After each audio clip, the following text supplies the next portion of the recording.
Saya mengucapkan Besok, selamat Mas. dengan berdirinya Besok, Mas. GBI Pasi ya, Pasi ya. Iya, Ya, Pak. Ya, Pak. dan kita sekarang sudah berbentuk gereja di sana, meskipun kecil ya, tapi ya selamat untuk peresmian itu. Dan kita Selamat akan juga. selamat. Sekarang kita akan mulai hari day 3 ini, hari yang ketiga. Ini adalah session ke-12 ya, kalau nggak salah 12 ya sekarang ya. Iya, Pak. Iya, 12. Pak. Oke, salah seorang akan berdoa saat ini. Mari kita bersatu dalam doa. Bapa di surga, kami mengucap syukur Tuhan pada malam hari ini kami dipertemukan kembali lewat Zoom ini Tuhan, dan sebentar lagi kami akan memulai sesi pelajaran kami yang ke-12 Tuhan. Kiranya Roh Kudus Engkau urapi kami, beri akal budi hikmat kesanggupan bagi kami Tuhan. Engkau berkati juga buat Bu Rebecca yang mengajar kami Tuhan. Terima kasih Yesus, Engkau telah pakai hamba-Mu untuk berbagi ilmunya kepada kami Tuhan. Biarlah Roh Kudus urapan Engkau mengalir atasnya ya Bapa. Terima kasih Yesus, kami serahkan Tuhan seluruh kegiatan belajar kami pada malam hari ini ke dalam tangan Engkau. Engkau memberkati internet yang kami pakai Tuhan. Jaringan yang kami pakai Tuhan, kiranya Roh Kudus Engkau memberkati Bapa. Terima kasih Yesus, hanya di dalam nama Tuhan Yesus kami mengucap syukur, haleluya. Amin. Silakan Amin. Ibu Rebecca. Puji Tuhan, masih semangat? Semangat. Amin. Amin. Amin. Habis makan ngantuk nggak ini ngantuk? Ngantuk, Bu. Agak lumayan capek juga, Bu. Kenyang banget. Nggak ngantuk ya? Oke, puji Tuhan ya. Semangat yang luar biasa dari kalian. Ini orangnya kayaknya lebih banyak sih ya. Yang berapa ini orangnya? Ada 22. Dua. Oh, 22 ya. Ada empat orang dari generasi 1. Oh, baik. Ya, puji Tuhan. Nah, kita hari ini akan berbicara soal bagaimana kita bisa melihat Allah. Melihat Allah. Sebenarnya Allah itu bisa dilihat apa enggak dengan tahu ya. Sebetulnya bisa enggak gitu ya. Nah, kita baca dulu di Matius 5 ayat 8, coba bacakan. Matius 5 ayat 8 langsung dihafalkan ya supaya bisa dikatakan, diucapkan bersama-sama. Matius 5 ayat yang ke-8. Matius 5, siap Bu. Matius 5 ayat yang ke-8. Berbahagialah orang yang suci hatinya, karena mereka akan melihat Allah. Amin. Gampang, itu gampang. Coba diucapkan, tanpa lihat Alkitab ya. Siap ya, dengan alamat ya. Matius 5 ayat 8, 1, 2, 3. Matius pasal 5 ayat 8. Berbahagialah orang yang suci hatinya, karena mereka akan melihat Allah. Oke ya. Jadi kalau mau melihat Allah, melihat Tuhan itu harus suci hatinya ya. Nah, suci itu kalau bahasa Ibrani namanya kataros. Kemudian dia artinya adalah clean bahasa Inggrisnya. Artinya bersih, juga clear. Clear itu artinya jernih atau pure. Pure itu murni ya. Jadi kalau bersih itu orang yang suci itu suci hatinya. Suci itu artinya clean, bersih, clear, jernih, kayak kaca tuh jernih ya. Dan kemudian pure, murni. Nah, murni ya. Kalau air murni, saya tanya, air aqua itu murni 100% dari pegunungan. Seandainya air aqua itu tercampur dengan air ledeng, itu pure apa enggak? Enggak ya. Jadi betul-betul itu harus 100% dari air pegunungan misalnya begitu ya. Apalagi kalau kecampur air got. Nah, itu kamu mau minum enggak air aqua campur air got, mau enggak? Enggak. Cuma 0,5% aja kok air gotnya, mau enggak? Enggak, semuanya mau yang pure ya, mau yang murni. Nah, jadi berbahagialah mereka yang suci hatinya karena mereka akan melihat Allah. Nah, itu Allah itu dilihat gimana caranya ya. Nah, mungkin kita akan membayangkan begini. Kalau Allah Bapa itu melihatnya rada susah ya, karena dia ada di tahtanya dan dia itu terang benderang, dia itu luar biasa. Nah, yang kita bisa lihat sebetulnya adalah Yesus, karena dia yang sudah pernah menjelma menjadi manusia. Dan bukan hanya itu, di Perjanjian Lama, kalau kita membaca kitab Perjanjian Lama, kalau misalnya ya, datanglah malaikat Tuhan kepada Gideon, misalnya. Malaikat Tuhan itu M-nya besar, T-nya besar, maka itu adalah Tuhan. Itu adalah Yesus, bukan malaikat biasa, itu Yesus yang datang. Terus misalnya kita membaca di padang gurun, itu malaikat Tuhan memimpin bangsa Israel selama 40 tahun, itu dengan kalau siang itu awan, tiang awan, kalau malam berupa tiang api, itu malaikat Tuhannya, malaikat Tuhan. Maka M-nya besar, T-nya besar, itu adalah Yesus.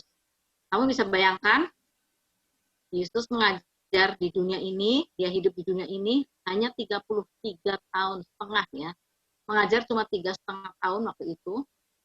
Dan dampaknya besar sampai sekarang, luar biasa Yesus itu. Ketika Yesus memimpin bangsa Israel di padang gurun, 40 tahun, Israel masih juga menyembah berhala. Jadi pelajaran buat kita semua, gimana kita itu menghargai Tuhan. Betapa sabarnya Tuhan itu kepada manusia, betapa dia itu mengasihi manusia sedemikian rupa ya. Nah sekarang kita balik lagi, jadi yang sering bisa kita lihat, itu adalah Yesus. Karena Yesus tuh sering muncul ya, di Perjanjian Lama pun sering muncul. Misalnya juga waktu Yosua segala macam itu, panglima bala tentara Allah itu muncul, itu Yesus yang muncul. Kalau malaikat yang muncul, disembah pasti nggak mau. Malaikat tidak mau disembah. Tapi Yesus patut menerima sembahan kita. Maka ketika Abraham juga kedatangan 3 tamu, maka salah satunya adalah Yesus. Ya, bukannya malaikat semuanya itu, ada malaikat 2 malaikat, tapi ada Yesus ya, Tuhan kita ya. Itu namanya pribadi kedua ya. Walaupun waktu itu namanya bukan Yesus ya, belum lahir ke dunia. Nah, itu pribadi kedua. Nah, jadi kita akan melihat bahwa kita bisa melihat Allah. Gimana sih kita melihat Allah nih ya? Coba kita kalau berdoa, kalau kamu berdoa menutup mata, apa yang kamu lihat? Kalau kamu tutup mata terus berdoa, kamu lihat apa? Gelap. Gelap.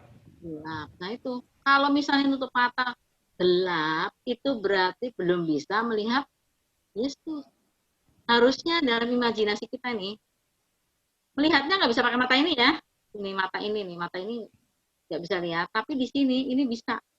Di pikiran kita, di imajinasi kita bertemu dengan Yesus. Harusnya kita bisa melihat dia, bukannya cuma hitam ya. Kenapa sih kita kok kayak gitu ya? Susah banget ya melihat Yesus ya. Kita dibilang kayak GBI itu aliran Pantekosta bisa ya, bukan aliran Protestan ya. Kalau orang Protestan melihat Allahnya itu lebih susah lagi ya. Coba bedanya apa ya orang Protestan sama orang Pantekosta atau karismatik, gimana bedanya? Orang Protestan dengan orang Pantekosta atau karismatik, gimana bedanya? Itu sama loh, nyembah Tuhan Yesus ya, gimana? Mereka tidak percaya dengan karunia Roh Kudus, dengan baptisan Roh Kudus. Iya. Mereka tidak percaya. Sebetulnya mereka nanti bakal masuk surga nggak? Masuk, Bu. Masuk surga, Bu. Masuk. Siapa yang ngata-ngatain nggak masuk ya? Itu namanya melebihi Tuhan ya. Maksudnya begini ya, orang Protestan nggak ada salahnya juga. Orang Protestan itu, mereka itu berhenti di salib. Waktu Yesus disalib itu berhenti di situ. Penginjilan, Alkitab, semua berhenti di situ. Ya, mereka ngambil semua kuasa, itu berhentinya di situ ya. Makanya mereka jago-jago Alkitab.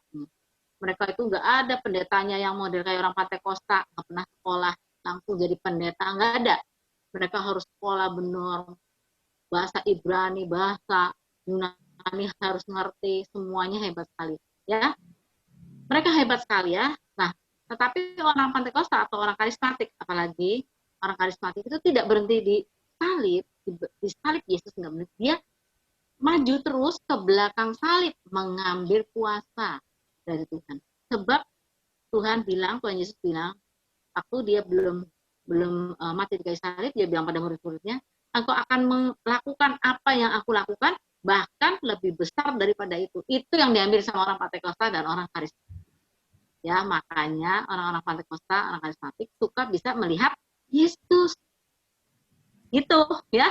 Lihat Yesus karena ambil kuasanya yang di belakang salib itu diambil sama dia. Waktu kalau berhenti di salib, bagian salib, itu Yesus yang mati di salib sudah bangkit, sudah selesai ya. Dia ada duduk di sebelah kanan Allah Bapa, sudah selesai, dia nggak bisa kelihatan lagi. Tetapi kita, orang GBI, orang Pantekosta, orang karismatik, itu mengambil kuasa di belakang salib.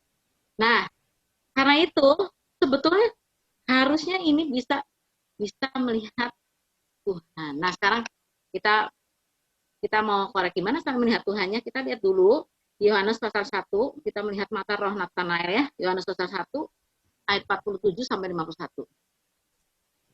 Yohanes 1 ayat 47 sampai 51.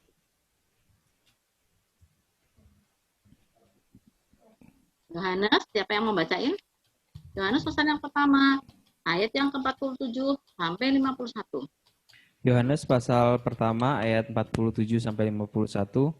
Kata Filipus kepadanya, "Mari dan lihatlah." Yesus melihat Natanael datang kepadanya, lalu berkata tentang dia, "Lihat, inilah seorang Israel sejati, tidak ada kepalsuan di dalamnya." Kata Natanael kepadanya, "Bagaimana engkau mengenal aku?" Jawab Yesus kepadanya, "Sebelum Filipus memanggil engkau, aku telah melihat engkau di bawah pohon ara." Kata Natanael kepadanya, "Rabi, engkau anak Allah, engkau raja orang Israel." Yesus menjawab katanya, "Karena aku berkata kepadamu, aku melihat engkau di bawah pohon ara, maka engkau percaya. Engkau akan melihat hal-hal yang lebih besar daripada itu." Lalu kata Yesus kepadanya, "Aku berkata kepadamu, sesungguhnya engkau akan melihat langit terbuka dan malaikat-malaikat Allah turun naik kepada anak manusia." Wow, ini keren ya. Itu Yesus cari murid. Ya, maka kita membaca di sini, Filipus mengajak Natanael ya. Nah, waktu Yesus melihat Natanael, dia bilang gini, "Lihat, inilah seorang Israel sejati, tidak ada kepalsuan di dalamnya." Nah, ya. Tidak ada kepalsuan di dalamnya itu, kalau bahasa Inggrisnya itu, there is no trick. Tidak ada kecurangan. There is no trick itu artinya tidak ada kecurangan, tidak ada akal bulus, tidak ada siasat. Nah, kalian sering punya siasat nggak? Siasat gimana caranya supaya kalau bikin PR itu nggak usah susah, tapi PR-nya selesai. Pernah nggak? Pernah. Ya pernah. Gimana caranya ngambil mangga di pohon tetangga nggak ketahuan? Ayo, siasat ya. Kamu dari kecil pernah nakal nggak? Kecil. Nah, Sekarang masih nakal nggak? Masih, Bu. Saya juga nakal dulu kecil ya. Saya juga Suka suka jahit ini ya. teman, Bu. Nah, ya ada yang jahil juga ya, nakal dulu ya. Saya dulu waktu dulu kecil suka nakal itu suka main sama anak tetangga. Nah, anak tetangga itu anak orang kampung itu rambutnya tuh penuh kutu rambut tuh banyak banget. Nah, mami saya paling nggak senang, soalnya kalau saya sudah main sama dia, pulangnya bawa kutu. Jadi saya berkutu. Nah, selalu ini rambutnya ini diserit ya, dulu namanya serit ya dulu kan belum ada obat Sisir. kutu yang sisir itu ya, sisir itu dikeramas itu disisirin, dicari telur kutu segala macam. Sebel mami saya itu kalau sudah saya main sama anak tetangga.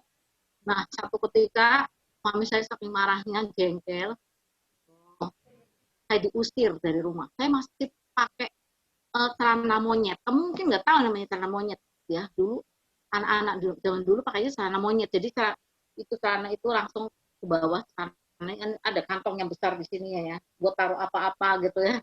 Nggak tahu tuh Pak Yonatan, Pak David pakai celana monyet nggak? Saya dulu pakai celana monyet ya. Masih ya tuh Pak David kita tahu celana monyet. Saya pakai celana monyet begitu. Kata mami saya, "Sudah, kamu kalau nakal nggak bisa diurusin lagi. Sana kamu pergi jadi anaknya Bibi Rujak. Nah itu teman saya itu anaknya Bibi Rujak, tukang rujak, bikin jual rujak tuh, rujak kangkung segala macam. Terus saya pergi ke sana, saya nakal itu, benar-benar pergi saya tuh, diusir sama mami itu bukannya takut atau apa, saya malah pergi. Saya bilang ke Bibi Rujak, Bi, saya sekarang jadi anaknya Bibi loh sekarang. Bibi Rujak sama ketawa, hehehe, ya wis sana dolan aja sama Isa, sana main saya ya, main sama, bebas merdeka, udah jadi anaknya Bibi Rujak, nggak usah ada peraturan. Nah terus saya main ke tetangga, saya nyolong lompongnya tetangga, mami saya tahu, wih anak saya itu nyolong lompong, tahu ya lompong ya, tanaman lompong, mau buat mainan sama saya, sama si Isah itu ya, teman saya itu yang mau buat mainan, nyolong, orangnya meleng, saya nyolong sama itu. Wah, dipanggil sama mami, sini pulang, kata saya dalam hati ini, saya masih ingat, tadi ngusir, katanya sudah jadi anaknya Bibi Rujak, karena dipanggil-panggil gitu ya. Maka saya dipukulin di rumah ya, dimarahin. Itu karena saya saking bebas, saya banyak trik. Kalau saya main sama Isah itu, saya banyak trik, saya bisa ambil bunga sampai ke kuburan segala. Oh, udahlah, banyak siasat ya, waktu kecil. Nah, tetapi didikan orang tua yang penuh kasih sayang itu membuat saya bisa seperti sekarang ini. Ya, kita ini manusia butuh orang tua. Kita itu bukan ikan ya. Ikan itu begitu dia netes, terus langsung ibunya nggak ikut ngurusin, dia mau dimakan ikan lain kek, mau mati kek, mau hanyut kek, terserah. Tuh ikan tuh ya, tuh nggak peduli dia mau gimana kek, mau dimakan ular kek, mau dimakan apa, suka-suka lah. Jadi cari perjuangan, dia harus berjuang sendiri. Tetapi kalau manusia nggak begitu. Begitu dia lahir, dia bergantung kepada orang tua. Nah, sekarang kalau orang tuanya mati gimana? Atau orang tuanya itu sakit ya, atau cacat mental atau gila ya orang tuanya ya.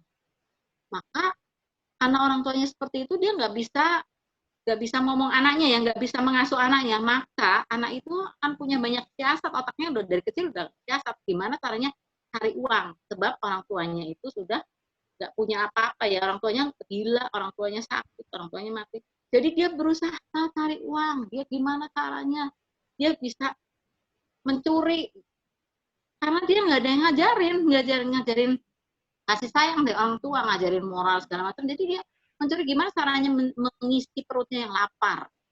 Ya, coba itu lihat anak-anak yang suka ngemis di lampu merah, itu kan sengaja nggak mandi, sengaja mukanya dikasih yang sedih-sedih supaya orang-orang pada kasihan sama dia ya. Padahal di belakang sana ada juga ibu-ibunya yang jadi tukang tadah mereka juga. Nah, seperti itu. Karena mereka harus berjuang untuk melindungi diri sendiri, mengisi perutnya ya.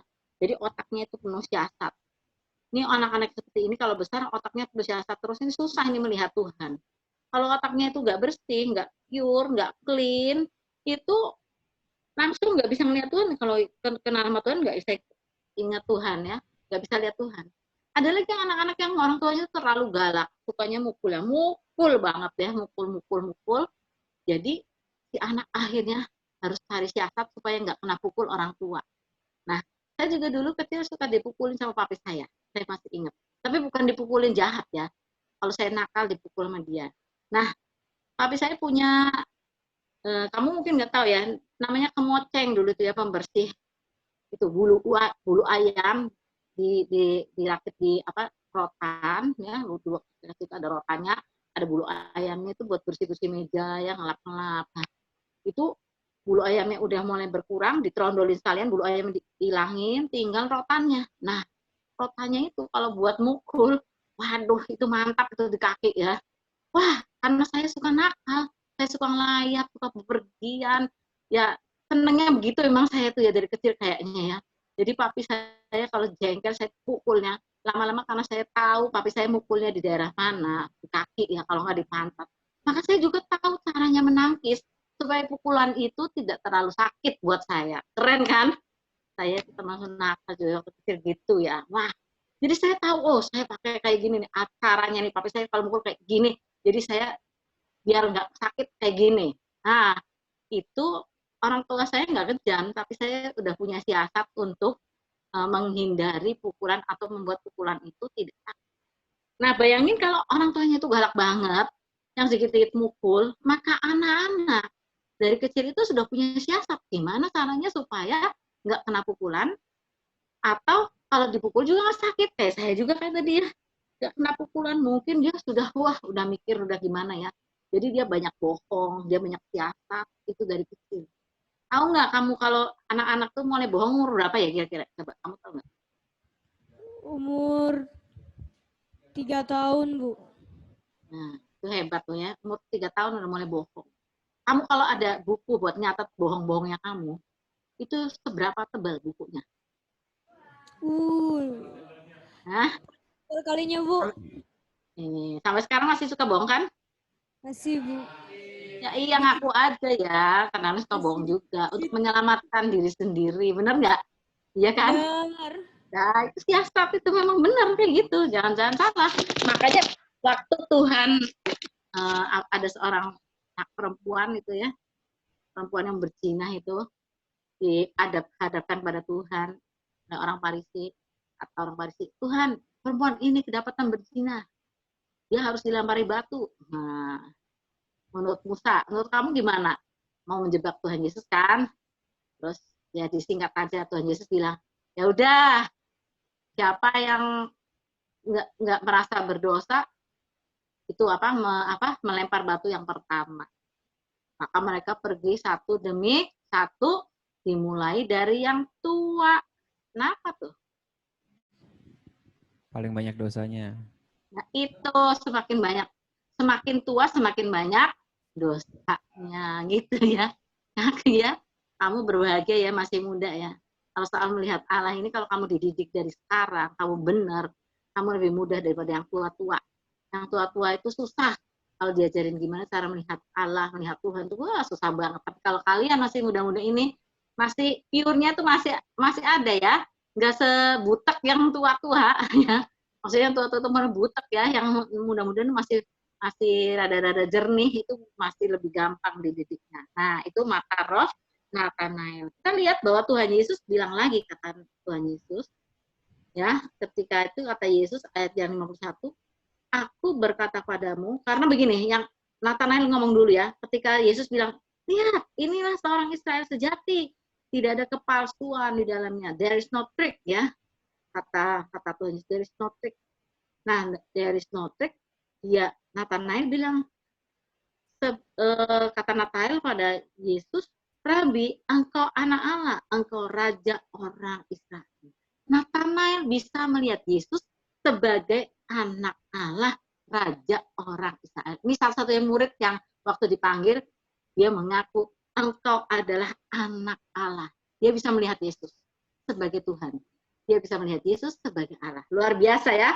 Makanya Yesus lihat di ayat 51, aku berkata kepadamu, sesungguhnya engkau akan melihat langit terbuka, dan malaikat-malaikat Allah turun naik kepada anak manusia. Maka dia penglihatannya akan terbuka lagi. Itu mata rohnya, mata jiwanya melihat malaikat naik turun. Nah itu dunia roh lagi ya, dia bisa lihat ya. Dia bisa melihat malaikat, dia bisa melihat Tuhan. Keren ya. Nah itu untuk Nathanael. Kita ingat, kalau kita baca kita pelajari aja pasal 18, kita melihat Elia ya. Nah Elia. Saya akan nanti kalau dibaca terlalu lama, tapi mungkin kalian udah tahu lah soal Elia ceritanya. Ada yang belum tahu soal Elia? Semua tahu? Tahu. Yang tahu ya, yang paling terkenal apa tuh Elia tuh ceritanya? Turunkan api. Nah, turunkan api dari langit. Saya tanya, kok hebat dia bisa turunkan api dari langit? Emangnya ada contohnya sebelumnya dia? Ada nggak nabi atau yang lain bisa menurunkan api dari langit? Ada contohnya nggak kira-kira? Nggak ada, Bu. Nggak ada ya? Jadi kok bisa dia menurunkan api dari langit? Karena dia sudah melihat Allah. Allah itu adalah api yang menghanguskan. Setuju? Allah kita adalah api yang menghanguskan. Dia tahu sekali. Dia sudah melihat Allah, makanya dia nggak ragu-ragu. Dia bilang pada Tuhan, pada Allah itu, dia berdoa. Ya Tuhan, tunjukkanlah kepada umatmu ini bahwa engkau adalah Allah yang patut disembah, dan beritahukan kepada mereka bahwa akulah hambamu. Kabulkanlah doaku ini, turunkan api. Maka Elia dengan yakin aja, karena dia sudah melihat namanya Allahnya, dia itu Allah yang menghanguskan, api yang menghanguskan. Dia sudah melihat, jadi nggak ragu-ragu. Biarin udah katanya, udah hebat nih ya. Makanya dia menantangnya juga santai kan, udah kamu bikin sapi buat persembahan, saya juga, syaratnya jangan dikasih api. Tuhan yang benar, Tuhan yang sejati adalah Tuhan yang bisa menurunkan api untuk ini persembahan. Kita lihat Elia adalah orang yang luar biasa. Elia sangat menghargai Tuhan dan dia sangat mengasihi Tuhan ya. Kita melihat bahwa sebelum dia minta api itu turun, waktu itu dia bikin mezbah itu dari 12 batu. Kemudian dia potong itu sapi di situ, dia taruh kayu-kayu, kemudian sapi ditaruh di atasnya. Setelah itu nyuruh apa? Air. Air. Pertama, gimana kok ada air? Gimana tuh? Kira-kira kok ada dikasih air? Kira-kira kalau orang mau membakar-bakar sesuatu pakai air apa pakai apa? Pakai api, pakai kayu kering. Ya, jadi lucu kan dikasih air. Kalau dikasih Ya, air kan nanti susah kan? Nah, yang pertama ya, Elia ingin membuktikan pada orang Israel bahwa Tuhan Allah itu Tuhan yang luar biasa ya. Tidak terkalahkan. Yang kedua, itu adalah persembahan dari Elia. Kamu bayangkan, waktu itu orang Israel sudah 3,5 tahun kekeringan. Nah, kalau kering itu ada air nggak? Enggak nggak ada. ada. Kamu di situ airnya masih banyak nggak airnya? Banyak, Bu. Banyak, Bu. Wah, puji Tuhan ya. Di Hercules ini nih jarang hujan ya. Jadi saya aja udah mulai, airnya tuh udah mulai kecil keluarnya ya. Sementara kehidupan sehari-hari pasti pakai air, setuju? Kalau Setuju. tidak ada air, repot sekali ya. Nggak ada air tuh, wow, repot banget ini. Nah, waktu itu kekeringan 3,5 tahun, saya yakin air itu lebih berharga daripada emas. Kamu nggak usah hidup pakai emas, nggak usah pakai gelang, nggak usah pakai antingan. Mati nggak? Nggak. Nggak. Jam tangan emas, hidungnya dikasih cincin emas, ada itu ya, misalnya ya. Telinganya dikasih emas semua, itu nggak usah pakai kayak gitu, mati nggak? Nggak. Tapi kalau nggak minum air, mati nggak? Mati. Mati, bener ya. Kalau nggak ada air, kamu bisa mati ya. Sebab 70% tubuh manusia itu terdiri dari air. Kamu jangan sombong kamu ya, kamu tuh sebenarnya air semua. 70% itu air, bayangin ya. Mau cantik mau enggak, air, tahu enggak? Ya. Jadi kita, apa sih yang mau disombongin dari tubuh kita ini? Enggak ada lah ya, biarpun kalau ngaca, saya paling cantik di dunia, saya paling cakep di dunia. Kamu kalau udah mulai keluar sombongnya, kamu bilang ya, kamu tuh 70% air tahu, jangan sombong, gitu ya. Supaya kita jadi orang tuh nggak sombong-sombong amat gitu ya. Nah, sekarang kita lihat Elia sudah melihat ke dunia roh, dia melihat Tuhan Allah yang adalah api yang menghanguskan, maka dia sudah melihat Tuhan, makanya dia santai aja, ayo, kamu pasti gagal. Baal itu hanya patung saja, punya hidung nggak bisa buat mencium, punya telinga nggak bisa mendengar, nggak bisa apa-apa, tetapi Tuhanku dahsyat, aku mempunyai Allah yang adalah api yang menghanguskan. Dia sudah melihat dunia roh. Nah, jadi coba kita sendiri, gimana ya, kita ini sebagai orang-orang yang ikut Kristus, gimana kira-kira nih? Sebetulnya kalau ada urapan ya, kira-kira di situ rata-rata pakai urapan nggak tuh? Kalau biasanya ada urapan ya, kalau urapan maka orang-orang waktu urapan Roh Kudus itu turun, orang-orang akan berbahasa roh, ada yang menari-nari, ada yang melihat penglihatan, ada yang tumbang, ada yang jatuh ya, kemudian ada juga yang diam aja kayak tiang listrik. Ada nggak? Ada. Yang diam aja ada nggak kira-kira? Ada, Bu. Suka ngeliat nggak? Hah? Suka ngeliat nggak orang yang diam aja gitu? Suka? Ada, ya. Ada ya, ada banget ya. Karena apa sih? Dia diam aja tuh kenapa sih? Mungkin hatinya tuh beku ya, hatinya nggak murni, hatinya nggak bersih ya. Karena dia menyimpan banyak siasat, banyak curiga ya. Terus takut kalau ada urapan Roh Kudus turun, takut, saya malu nanti nari-nari kayak orang itu, saya malu jerit-jerit kayak orang itu, saya malu nangis-nangis kayak orang itu, malu kayak orang itu, guling-guling. Maka kita membentengi diri, kita curiga, kita takut, kita apa, kita nggak mau. Kita pikir Roh Kudus itu nanti bikin geger orang kampung, nggak mau saya, gitu ya. Saya nggak mau kayak gitu, bikin malu-malu. Kita bikin benteng-benteng itu. Nah, kayak gitu tuh nggak heran buat saya juga, karena saya dulu juga kayak gitu, sama. Ya, walaupun saya anak pendeta, saya juga kayak gitu dulu ya. Dulu saya pernah kongres wanita ya di Surabaya. Itu tahun berapa ya, kalau nggak salah tahun 90 atau gimana ya, atau 89 gitu, saya lupa, dari di Surabaya, PBI, saya kan pengurus pusat di sana ya. Kemudian itu ada pengurapan di depan pada satu malam tuh. Terus di sana pendetanya itu disebut fire, fire, api, api, api. Wow, maka ibu-ibu itu namanya wanita ya, ibu-ibu sering histeris juga ya. Kadang-kadang ada yang nggak benar juga sih, histeris ya. Tapi itu urapan Roh Kudus lagi turun, terus mereka ada jejeritan ya, nangis semuanya. Kemudian saya niatin dari balkon, saya niat, apa-apaan ini ya? Kok ada fire-fire kayak gitu, emang mau kebakaran apa gimana? Gitu, saya berpikirnya. Saya bikin benteng apaan sih ini? Pating apa jejeritan kayak gitu, buat apa yang kayak gini ini? Terus ada teman saya, ada dari PP juga, dia bilang, nih ayo kita ke mall aja yuk. Jadi saya pergi ke mall malahan. Orang-orang lagi berdoa, fire, saya pergi ke mall. Nah, itu kelakuan jelek, jangan ditiru, oke? Jangan ditiru itu ya. Itu saya waktu itu sedang bikin benteng. Bikin benteng, apaan sih itu? Nah, setelah saya mengenal Roh Kudus, saya ngerti Roh Kudus itu sangat lembut. Dia tidak akan memaksa kita, dan dia tidak akan membiarkan kita merasa terpaksa dan tertekan sama dia. Kalau kita tidak mau menerima dia, ya dia nggak maksa, dia diam-diam aja. Kalau kita nggak mau terima urapan dari dia, ya nggak kenapa. Kalau kita nggak percayakan karunia, dia juga nggak akan kasih karunia sama kita. Kalau kita tidak percaya bahwa dia hadir, dia juga tidak kenapa-kenapa. Pokoknya dia nggak curiga, nggak menaruh apa, menghukum kita atau apa, enggak. Kasihnya itu udah cukup buat kita semua ya. Maka orang-orang itu yang ngomongnya kayak tadi itu, bikin benteng-benteng, dia nggak bisa bertumbuh dalam karunia, dia nggak bisa melihat Allah. Kenapa? Karena di sininya salah, ada banyak kotor di sininya ya.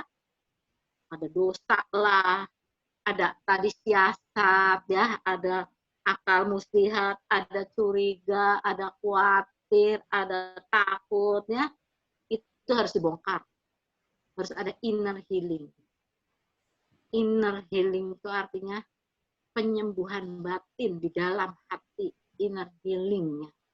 Dibongkar semua oleh api yang menghanguskan itu tadi.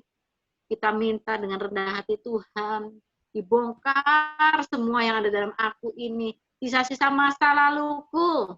Mungkin aku punya kepahitan zaman dulu. Aku punya luka batin. Aku punya kecurigaan. Aku punya perasaan yang tidak bisa mengampuni dan seterusnya. Tuhan, aku mau dibongkar. Dengan rendah hati kita bilang sama Roh Kudus, Tuhan, aku mau dibongkar. Maka dibongkarlah oleh Roh Kudus. Kalau kita nggak minta, dia nggak akan bongkar-bongkar sesukanya sendiri, nggak akan gitu ya. Jadi begitu seperti itu kita minta, dia mau membongkar kita, dibereskan. Nah, kalau kamu ingat pelajarannya Ibu Esther tuh, ya, perumpamaan Tuhan Yesus yang ada orang penabur, ingatnya saya masih baca tuh penabur, kayaknya kamu udah didiskusikan juga ya. Ingat Bu. Nah, ada yang di tanah baik, ada yang di tanah berbatu, ada yang di pinggir jalan, ada yang di tanah yang ada semaknya ya. Kamu pengennya di tanah apa? Di tanah yang baik Bu, yang subur. Nah, terus kamu hatinya udah jadi tanah baik belum? Belum. Dah. Hah? Dalam proses, Bu. Proses. Itu bagus ya. Kita semua proses. Betul ya. Jadi kamu, tadi saya bilang itu harus dibongkar ya. Kita semua dibongkar semua ya. Kita itu setiap hari berhadapan dengan manusia. Besi menajamkan besi, manusia menajamkan sesamanya. Maka besi itu menajamkan besi ketika kita tertusuk oleh perkataan orang lain dan sebagainya, membuat luka di batin kita. Maka itu jadi semak dari hati kita. Maka itu jadi batu di hati kita. Sehingga ketika firman Tuhan datang, firman itu tidak bisa bertumbuh dengan baik. Makanya harus dibongkar. Setuju ya? Setelah itu semuanya dibongkar, maka kita bisa melihat Allah. Coba ulangi tadi ya Matius 5 ayat 8. Bareng-bareng. Pakai alamat. 1, 2, 3. Matius 5 ayat 8. Berbahagialah Berbahagialah orang yang yang suci hatinya, karena mereka akan melihat Allah. Mereka yang suci hatinya, Ya. karena mereka akan melihat. Yang suci Allah. itu apa tadi? Ya, yang suci adalah apa? Yang suci itu Hati. Clear, pure, clean. ya, clean, ya clean, bersih, clear. Ya ini clear dan kemudian pure, ya jernih, clear itu ya, clean, bersih, semuanya bersih. Nah, jadi masih dibongkar. Kalau dibongkar kita bisa melihat seperti Elia, nggak takut.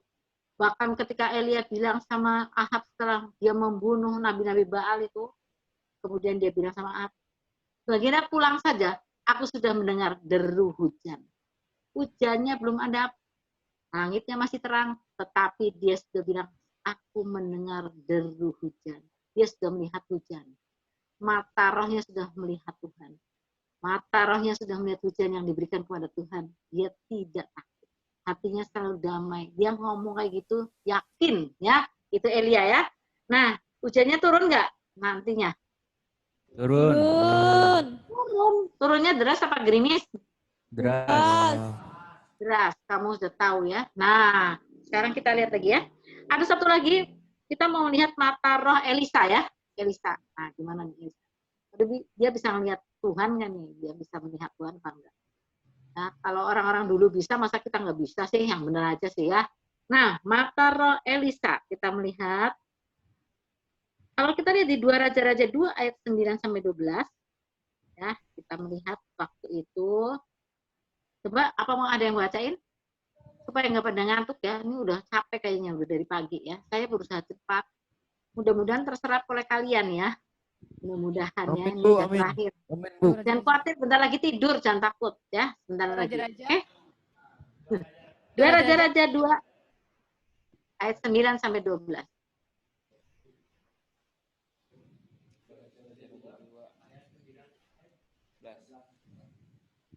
Dua Raja-Raja ayat 9 sampai 12. Ya. Dua Raja-Raja ayat 9 sampai 12. Demikian firman Tuhan. Dan sesudah mereka sampai di seberang, berkatalah Elia kepada Elisa, mintalah apa yang hendak kau lakukan kepadamu, sebelum aku terangkat daripadamu. Jawab Elisa, biarlah kiranya aku mendapat 2 bagian dari rohmu.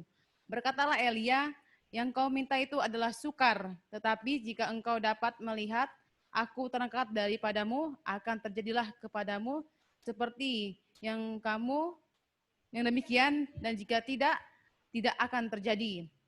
Sedang mereka berjalan terus sambil berkata-kata, tiba-tiba datanglah kereta api dengan berkuda berapi memisahkan keduanya, lalu naiklah Elia ke surga dalam angin badai. Ketika Elisa melihat itu, maka berteriaklah ia, Bapakku, Bapakku, kereta Israel dan orang-orangnya yang berkuda. Kemudian tidak dilihatnya lagi, lalu direnggutnya pakaiannya dan dikoyaknya menjadi 2 koyakan. Ya, jadi Elisa minta 2 bagian roh dari Elia. Elia bilang syaratnya, kalau kamu melihat aku naik ke surga, baru kamu bisa mendapat 2 bagian rohku. Kok Elia tahu ya dia mau naik ke surga tuh? Dia nggak bilang saya nanti bentar lagi mati, enggak tuh. Tapi dia nanti kalau kamu melihat aku naik ke surga, berarti dia udah tahu dia bakal dijemput sama Tuhan ya. Yang pertama. Jadi dia sudah melihat di sana Tuhan itu siap-siap menjemput dia. Yang kedua kita lihat di Elisa sendiri. Elisa waktu itu melihat Elia naik ke surga.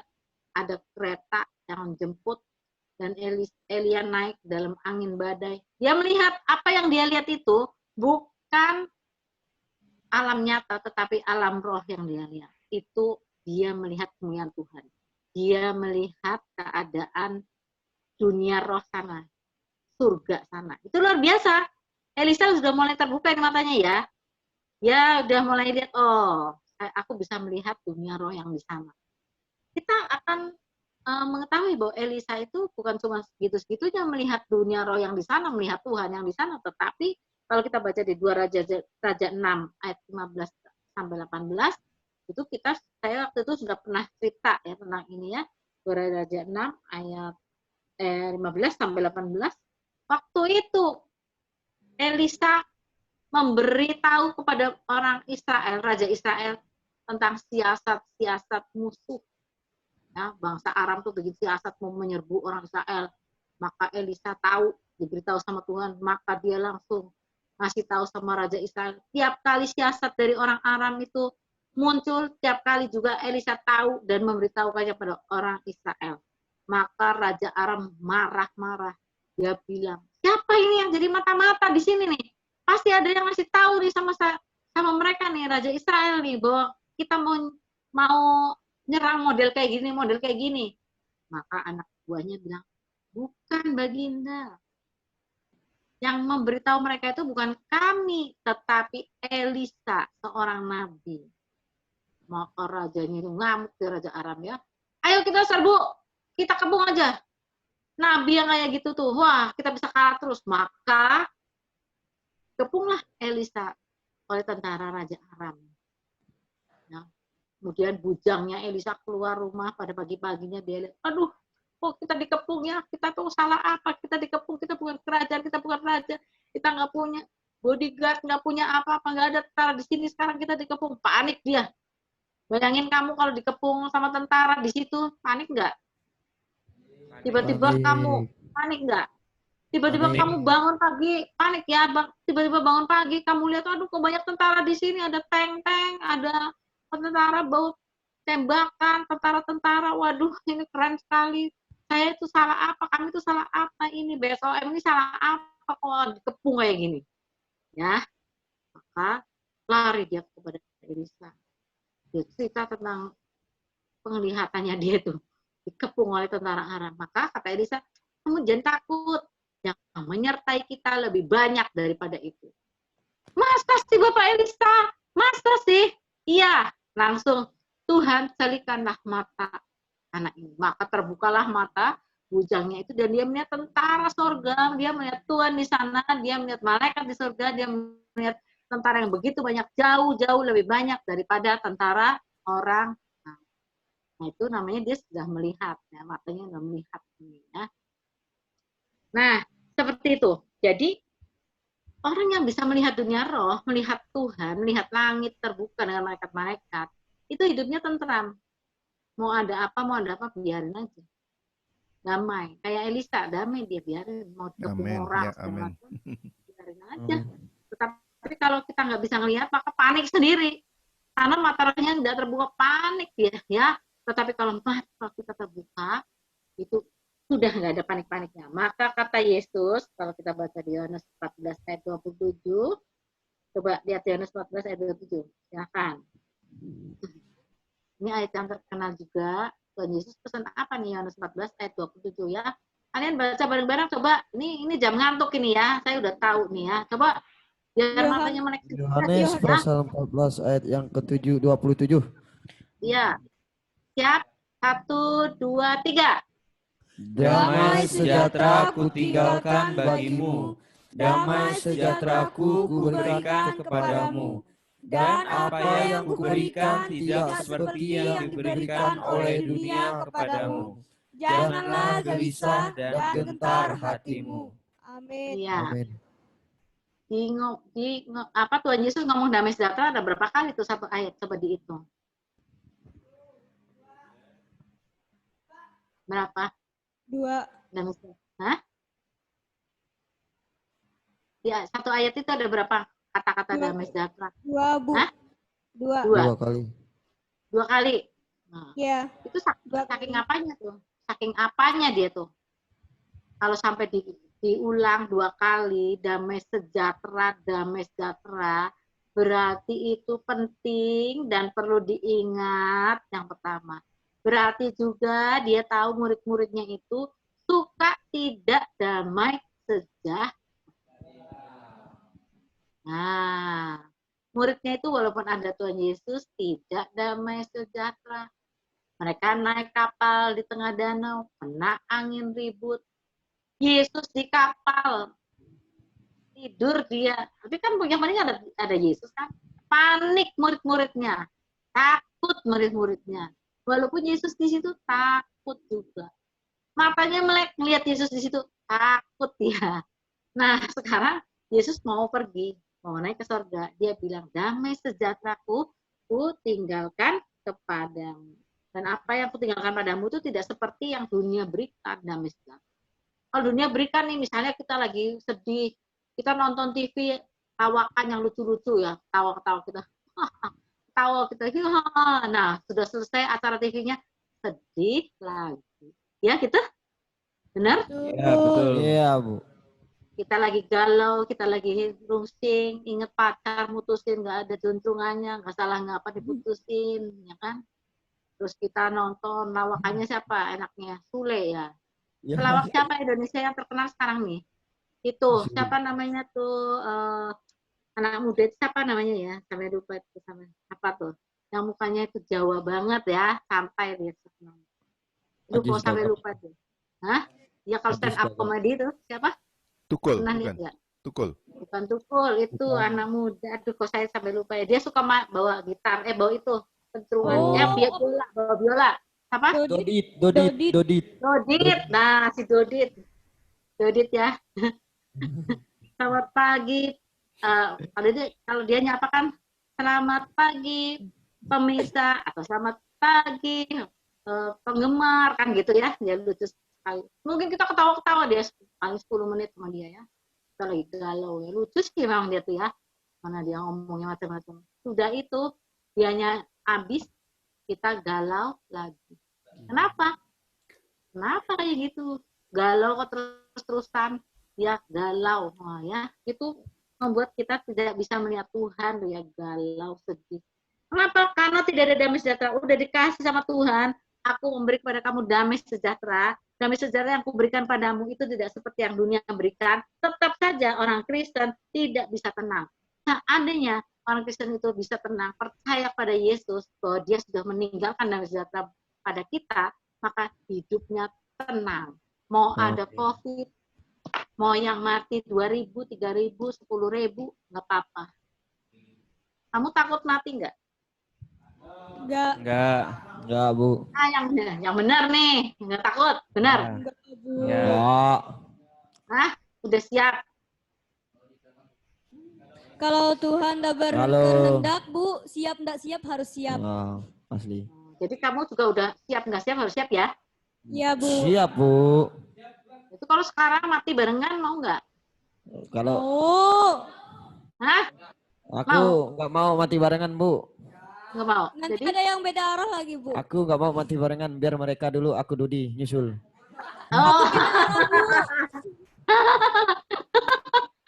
Nah itu ya, jujur ya, sebetulnya orang Kristen tuh itu takut mati ya. Mak saya ya, itu mak saya ya, itu tantenya Pak Yonatan sama Pak David ya. Mak saya itu, oma saya panggilnya oma di Semarang itu, dia itu aktivis ya, dia itu luar biasa dalam Tuhan, doanya segala macam. Nah, waktu dia umur 77 ya, itu dia kena gula, kena darah tinggi segala macam, kemudian dia mulai sakit dan dia harus berbaring di tempat tidur ya. Sampai dia umur 84 ketika dia meninggal, itu dia di tempat tidur lah. Sulit lah dia ya, sampai dirawat kayak gitulah ya, di rumah sih dirawatnya, tapi pakai suster ya. Nah, yang lucu ini oma saya nih, paling lucu nih ya, oma saya. Kalau datang pendetanya ya datang, Mak, Mak, kabarnya Mak? Baik, Cuk. Karena manggilnya sama pendeta manggilnya Cuk ya. Cucu ya. Baik, Cuk.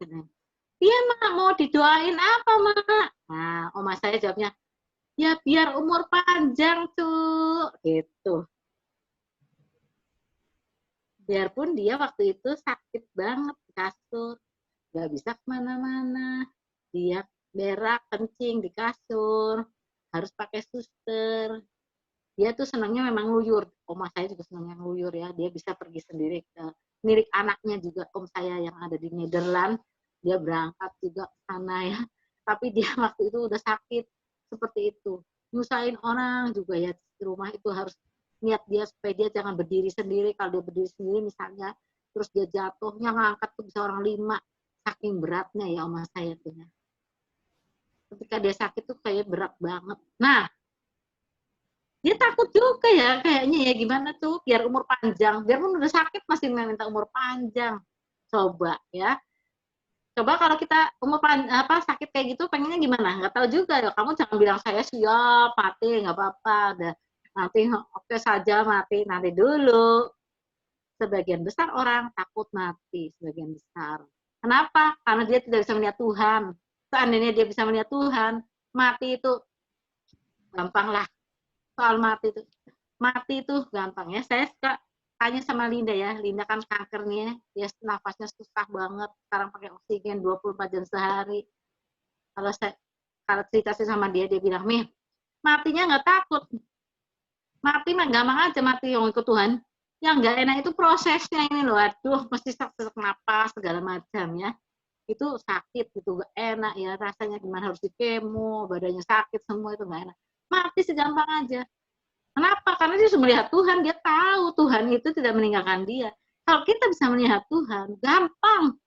Ya itu gampang sekali. Doa juga tetap melihat dia itu lebih kusuk. Kalau kita mau menyembah Tuhan, marilah kita menyembah Tuhan.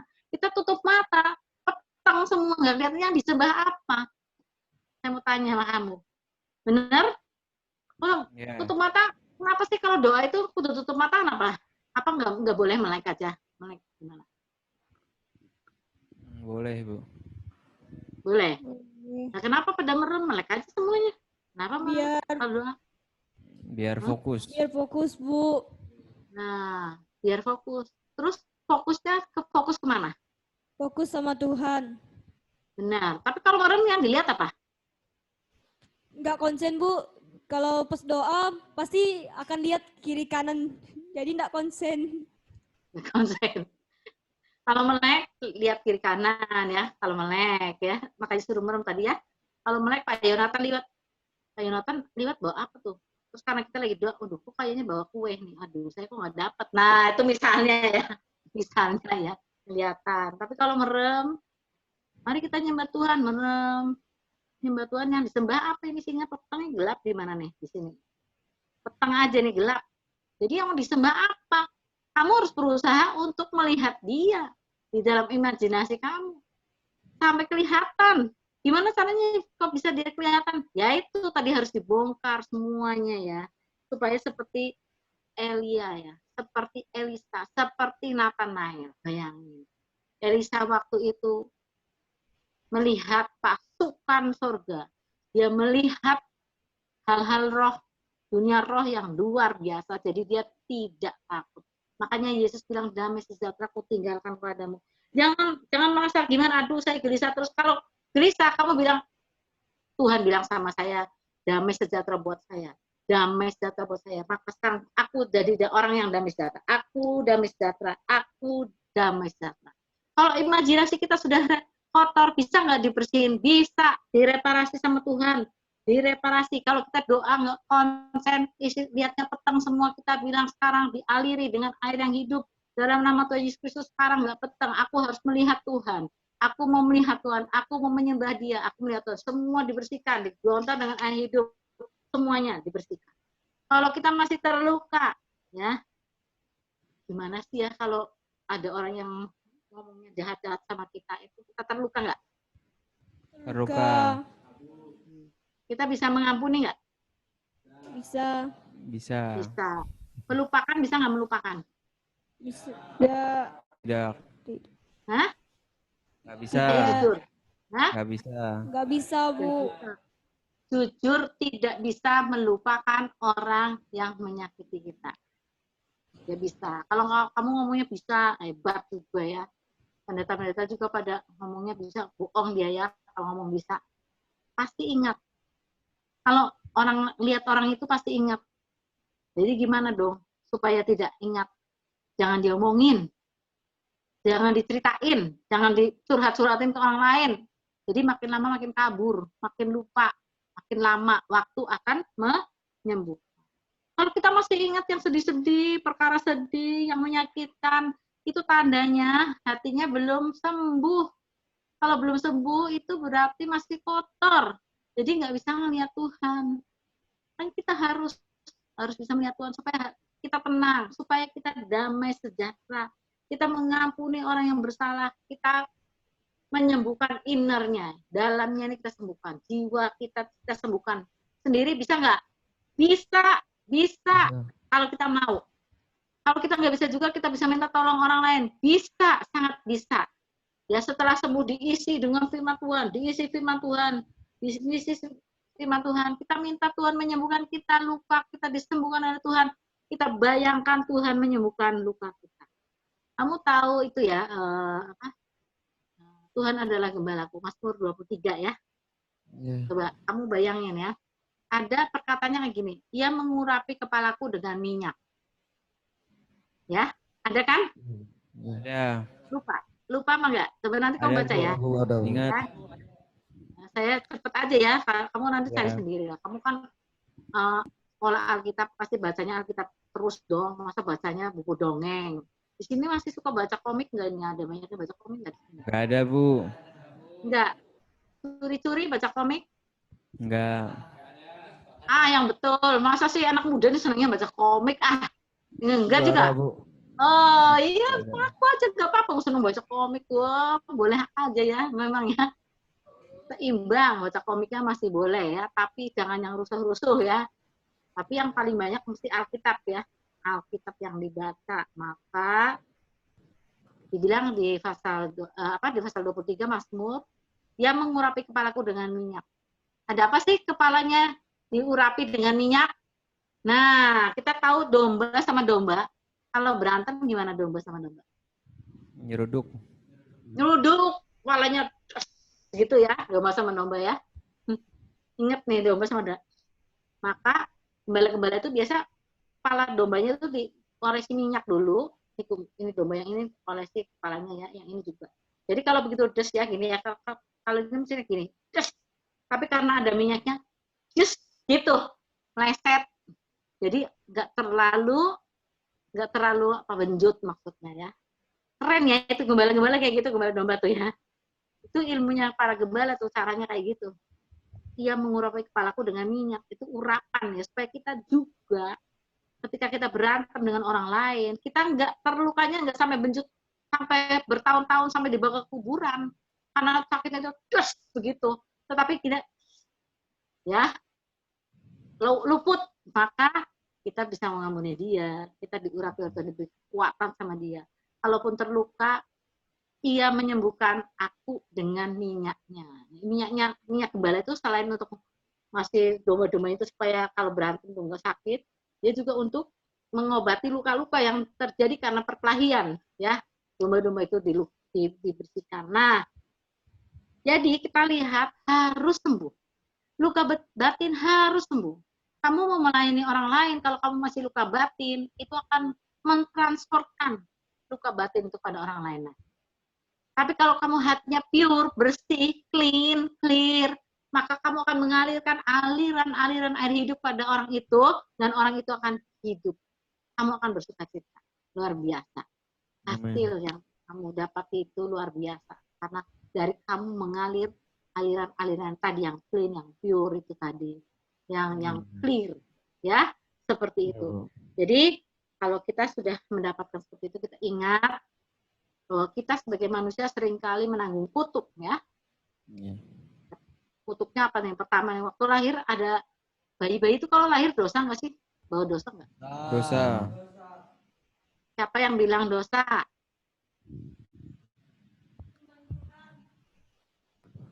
Yang bilang nggak dosa? Yang bilang nggak dosa? Yang bilang nggak dosa? Ada. Hah? Nggak ada? Ada. Nggak ada ya? Semua tahu bayi-bayi itu kalau lahir sudah dosa ya. Itu namanya dosa keturunan. Dosa keturunan bayi-bayi itu sudah ya. Dari Adam dan Hawa. Dia sudah bawa dosa keturunan. Jangan macam-macam. Jangan bilang bayi-bayi itu tidak ada dosanya. Kata siapa? Itu bawa dosa. Kutuk keturunan tuh udah bawa dia. Nah, setelah itu tambah kutuk laki-laki, kutuk perempuan, kutuk kemiskinan, kutuk perzinahan, kutuk penyakit menurun, kutuk perkataan orang tua, kutuk perkataan guru, kutuk dukun-dukun, kutuk perjanjian dengan dukun. Wah, itu banyak banget kutuknya. Tetapi ketika kita meminta Yesus masuk ke dalam hati kita, maka kutuk-kutuk itu ditanggung oleh Yesus di kayu salib. Dan untuk kutuk seterusnya, kita bisa memangkas, kita bisa menolaknya di dalam nama Tuhan Yesus. Ya, waktu kita terima Tuhan Yesus pertama, maka kutuk yang sebelum itu, semua ini jam kita ini terima Yesus, sebelumnya sudah dibawa sama Tuhan Yesus, kutuknya udah ditanggung oleh Yesus. Setelah itu masih ada kutuk-kutuk yang menimpa kita, bisa kita dikutuki orang lain, kita bisa, tapi kita bisa tolak di dalam nama Tuhan Yesus. Kita tolak semua kutuk itu di dalam nama Tuhan Yesus. Ketika kita kembali pada Tuhan, kutuk-kutuk itu jadi nihil, maka telinga yang tadinya tertutup sekarang bisa mendengar suara Tuhan. Yang tadinya mata itu tertutup tidak bisa melihat Tuhan, sekarang bisa melihat Tuhan. Maka itu yang harusnya kita buat. Gimana kalau orang-orang, ada juga orang yang bisa melihat setan lulu, nggak lihat Tuhan. Ada tuh. Ada orang yang bisa lihat dunia roh, tapi lihatnya setan terus. Setan di sana, setan di sini, setan di situ. Gimana dong kayak gitu? Enaknya diapain orang kayak gitu? Dibuang, Bu. Yang dibuang apanya? Dibuang mata yang kayak gitu, Bu. Matanya dibuang, Bu. Matanya dibuang. Gini ya, itu dunia roh juga ya. Itu dunia roh. Ini. Dunia roh itu ada level-levelnya. Yang di paling bawah itu dunia roh orang mati, dunia roh jahat. Kemudian di atasnya adalah dunia Tuhan ya, dunia malaikat dan dunia Tuhan. Kita naikkan level dia. Iya, Bu. Kita doakan supaya levelnya itu naik. Jangan lihat orang mati, jangan lihat setan dulu, tapi mulai hari ini di dalam nama Tuhan Yesus Kristus, penglihatan ke atas dunia roh itu naik level. Melihatnya sekarang malaikat, melihat itu Tuhan. Seperti itu kudunya. Kita doakan ya, bukan ditutup, sekarang matanya ditutup, diplester, jangan lihat apa-apa. Jangan rugi. Ya, kita rugi kalau kayak gitu. Kita harus lihat dunia roh, tapi roh yang di sana ya, malaikat. Saya berharap kita semua boleh ya, boleh mengetahui bahwa ketika kita berdoa, Yesus berkenan hadir. Cuma apakah kita bisa melihat dia apa enggak? Nah, itu tergantung dari kita. Ya. Ini ya. Kamu sih kita pengennya melihat Tuhan dengan mata ini. Tapi jangan lupa kita bisa melihat dia di sini. Karena saya sudah pernah ngajar ya. Mata itu ada mata jasmani, ada mata jiwa, ada mata roh. Ya, betul? Maka kita bisa melihat dengan Tuhan itu dengan mata roh kita. Ketika mata roh kita terbuka, kita bisa melihat. Mulai sekarang kalian kalau berdoa tutup mata, kalian harus ini. Siapa yang kalian sembah? Mari kita menyembah dia. Maka kamu harus bisa melihat Yesus di sana. Entah lagi ngapain Yesus itu ya. Dia bisa lagi berdiri aja. Dia bisa lagi duduk. Dia bisa melihatkan luka-lukanya. Dia bisa tersenyum pada kamu. Dia bisa tertawa pada kamu. Dia bisa kelihatan menggendong kamu. Dia bisa kelihatan sedang menghibur kamu. Dia bisa kelihatan sedang menyanyi dengan kamu. Dan seterusnya. Ketika kamu tutup mata. Kalau kamu tutup mata masih hitam aja, perbaiki diri kamu. Bersihkan dalamnya. Bersihkan supaya bisa melihat. Nathanael bisa melihat Yesus. Nathanael bisa melihat walaupun dia belum jadi murid Yesus, baru mau direkrut, dia sudah bilang, engkaulah raja. Engkaulah anak Allah. Kenapa? Karena dia pure hatinya clear, dia clean, dia itu pure, bersih hatinya, nggak punya taktik, nggak punya siasat, nggak punya ketulasan. Dia orang yang luar biasa. Maka kata Tuhan, kamu akan melihat malaikat naik turun. Kamu akan melihat hal-hal yang besar. Kamu akan melihat dunia roh. Terang, clear semuanya. Karena kamu tidak punya siasat. Kalau kita sampai sekarang masih seperti itu, bersihkan. Jangan lupa. Dibersihkan. Masa-masa retret seperti ini kamu menerima banyak sekali ya. Saya berharap itu nggak jenuh ya. Jangan jadi, aduh ini pelajaran nggak bisa habis kayak gini, yang ngomong terus karena mesti ini. Aduh saya bisa pusing ini kepala ya. Suruh doa lagi, suruh ini lagi. Ini jam segini masih dengerin Bu Rebecca ngomong lagi. Waduh, nggak bisa habis. Udah, ini mau habis sebentar ya. Oke? Sudah mau tamat nih ya. Kalian boleh tidur malam ini. Malam ini coba. Kalaupun kamu capek, kamu berdoa, lihat Tuhan. Seandainya kamu kecapean malam ini, besok kamu bangun, kamu belajar niat dia. Tuhan, aku mau melihat Engkau. Begitu aku menutup mata, aku mau melihat Engkau. Aku mau menyembahmu Tuhan. Masa nyembah kegelapan, yang bener aja sih ya. Jangan nyembah kegelapan ya, yang ini gelap semua nyembah kegelapan. Aku mau menyembah Engkau, aku mau melihat Engkau. Amin. Amin. Amin. Ya, Amin. yakin kalian bisa. Ya, saya berdoa kalian bisa dan Tuhan akan membuka kalian, mata kalian, dan kalian menjadi orang-orang yang luar biasa. Amin. Ayo kita berdoa. Kita berdoa ya. Haleluya. Mengucap syukur ya Tuhan, pada malam hari ini kami boleh bersama-sama belajar untuk melihat Engkau di dalam imajinasi kami. Melihat dengan mata roh kami, mata jiwa kami melihat Engkau hadir. Tuhan, kami menyembahmu ya Tuhan. Engkau begitu baik, Engkau luar biasa, Engkau gembala kami, Engkau yang menuntun kami. Engkau Tuhan kami yang ajaib. Karena itu sekarang di dalam namamu Yesus Kristus, aku menurunkan air yang hidup turun ke atas setiap orang yang hadir di ruangan di dalam nama Tuhan Yesus Kristus. Bersih, jadilah bersih. Di dalam nama Tuhan Yesus Kristus, jadilah bersih. Semuanya pure, jiwamu bersih, rohmu bersih, tubuhmu bersih. Di dalam nama Tuhan Yesus Kristus, setiap kerikil dibuang, setiap luka batin dibuang, setiap kemarahan lenyap. Di dalam nama Tuhan Yesus Kristus, semua belatung-belatung, semua cacing-cacing yang ada di situ, digelontar semua dengan air yang hidup. Di dalam nama Tuhan Yesus Kristus sekarang bersih. Bersihlah jiwamu, bersihlah tubuh. Di dalam nama Tuhan Yesus Kristus, maka matamu akan melihat Tuhan. Matamu akan melihat Tuhan. Setiap engkau menutup mata, setiap kali menutup mata, maka matamu akan melihat Tuhan. Yesus hadir di tengah-tengah kamu sekalian. Terima kasih ya Tuhan. Pada setiap kali mereka boleh mendengar firman-Mu, firman-Mu itu akan tertanam dalam hati mereka. Seumur hidup mereka, mereka akan melekat kepadamu dan mereka tidak pernah mundur. Maka damai sejahtera itu turun ke atas setiap orang yang ada dalam ruang itu, dalam ruangan yang ada di situ, di dalam nama Tuhan Yesus Kristus. Damai sejahtera mengalir, damai sejahtera mengalir, damai sejahtera mengalir, dan setiap air yang hidup itu membersihkan semuanya di dalam nama Tuhan. Kau akan jadi orang yang kuat. Engkau tidak pernah mundur. Engkau tetap melekat kepada Yesus Kristus sebab engkau sudah melihat Yesus Tuhanmu. Terpujilah nama Tuhan. Terima kasih untuk hari ini ya Tuhan. Terima kasih kami boleh beristirahat dalam pelukan-Mu. Kami boleh memuliakan Engkau. Kami bersyukur Engkau dahsyat bagi kami. Kami memberkati para guru-guru yang mengajar pada retret ini juga setiap kali dimanapun pada waktu kami belajar, kami berkati setiap guru di dalam nama Tuhan Yesus Kristus.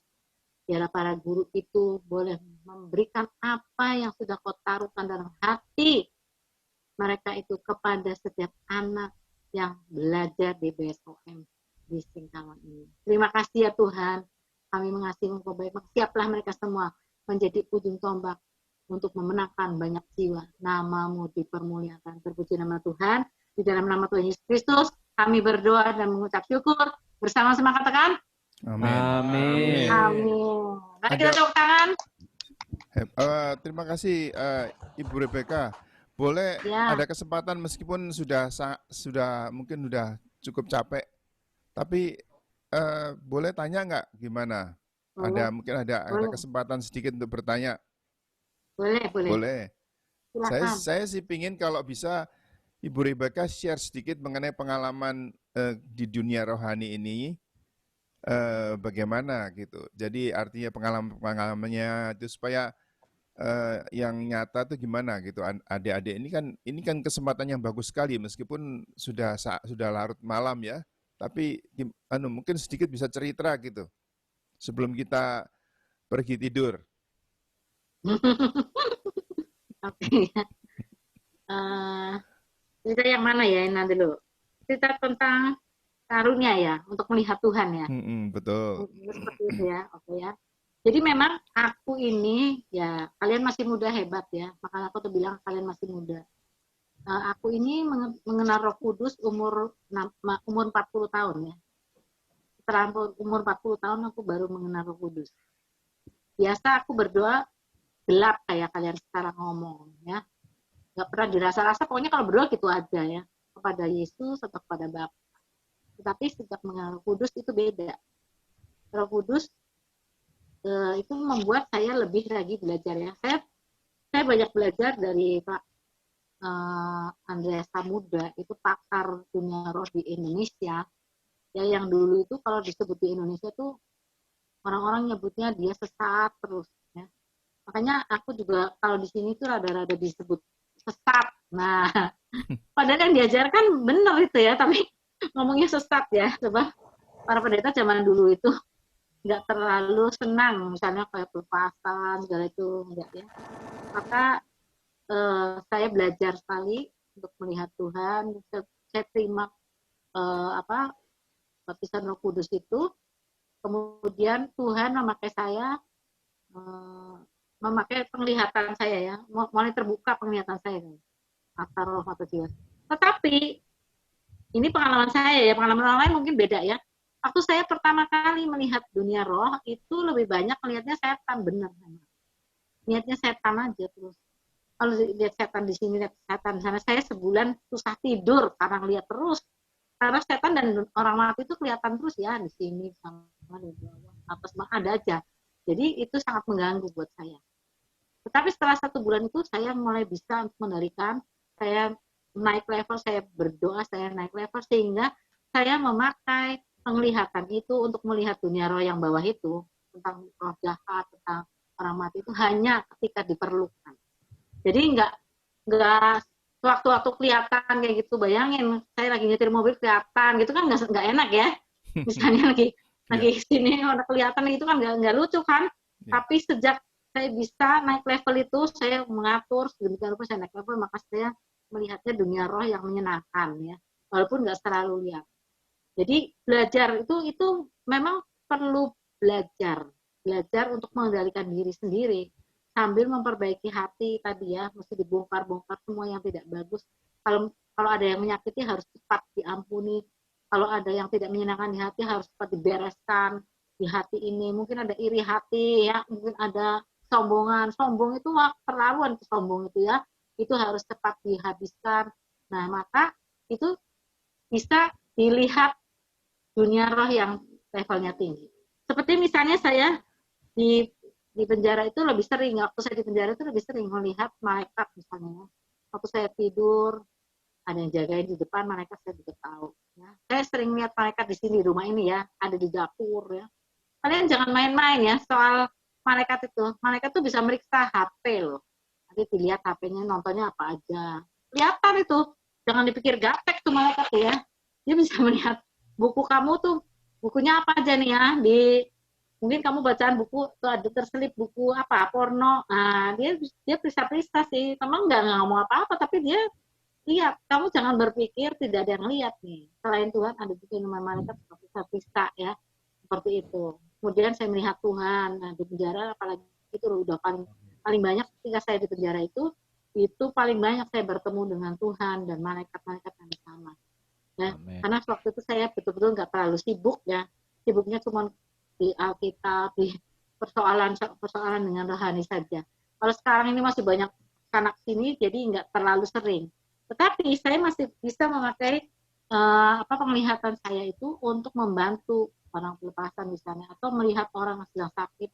Apa sih sakitnya itu karena sakit benar, atau karena sakit karena setan, gangguan setan, atau kombinasi itu bisa. Nah, seperti itu ya. Hmm. Jadi itu karena Tuhan yang memberi. Nah, kalian minta dikejar aja karunia itu ya. Tapi Tuhan, firman Tuhan ngomong Paulus bahwa yang sebetulnya yang paling dikejar harusnya karunia nubuat. Tapi saya pesan ada satu lagi yang harus dikejar, yaitu karunia untuk membedakan roh. Kalau bisa membedakan roh itu dikejar. Karena kalau enggak kita bisa tertipu. Nah, itu aja ya. Itu gimana caranya? Ya, kita belajar benar-benar dengan menjaga hati tetap tadi pure, ya, clean, pure, dan clear seperti itu. Oke? Aku rasa Ya, Bu. bisa. Kalian masih muda, bisa gitu. Itu Saya saya boleh- rasa seperti itu. Sorry. Oh, Pak Jo mau tanya. Oh, bukan mau tanya, tapi saya mau dengan kesempatan ini bilang hello dan selamat malam sama Ibu Loan. Kita sudah lama tidak ketemu, mungkin 55 Iya, betul. tahun atau apa. Waktu itu saya ingat Ibu Loan sering bilang, pagi-pagi ayam berkokok, ayah saya namanya Lingkok or something like that. I remember. Masih ingat. Tapi terima kasih untuk itu, juga terima kasih untuk koreksi. Saya bersalah sekali. Kemarin saya bilang hujan itu tidak turun 30 bulan. 30 bulan itu cuma 2,5 tahun. Yang betul itu 3,5 tahun, seperti yang Ibu Rebecca ini bilang. Jadi saya salah besar ya. Yang Enggak besar, coba. Saya ingat aja. yang itu ada di buku Yakobus kalau mau tahu. Ya, Yakobus 5:17. Yang ketiga, personal. Apakah Ibu Rebecca kenal dengan Imelda Wiguna, pemain bulu tangkis yang menang Uber Cup segala? Karena dia lahir di Selawi. Oh, ya sebetulnya dia kakak kelas saya, cuman kenal betul enggak, cuman tahu kakak kelas saya. Dulu dia itu pemimpin drum band itu apa namanya? Yang di depan apa namanya tuh? Yang drum band. Leader. Ya, leadernya tuh. Dia Dia hebat sekali tuh main itu tuh, Imelda Wiguna itu. ya. Nah, Saya waktu itu masih tadi kan SD, bicara tentang takut mati ya. Suaminya teman saya Ferry Kurniawan, adiknya Rudi Hartono. Oh iya. Kurniawan yang Pemain pemain bulu bulu tangkis tangkis yang hebat juga. Itu dia baru meninggal 2 hari yang lalu, tanggal 18. Tapi saya pikir dia tidak akan menyesal. Kenapa? Dia selalu dengan pelayanan dengan Imelda. Imelda itu sekarang jadi evangelis. Ya, evangelis. Puji Tuhan. Jadi puji Tuhan juga masih ada di badminton, masih coaching. Tapi dia terutama evangelis. Jadi kalau saudara-saudara yang mengikuti Tuhan, taat dengan Tuhan, melayani segala, tidak ada regret ya, tidak ada penyesalan kalau mau mati. Ya. Betul. Itu saja. Selamat malam untuk semua dan selamat tidur. Malam, Pak. Selamat malam, Pak. Terima kasih semuanya. Ya, terima kasih.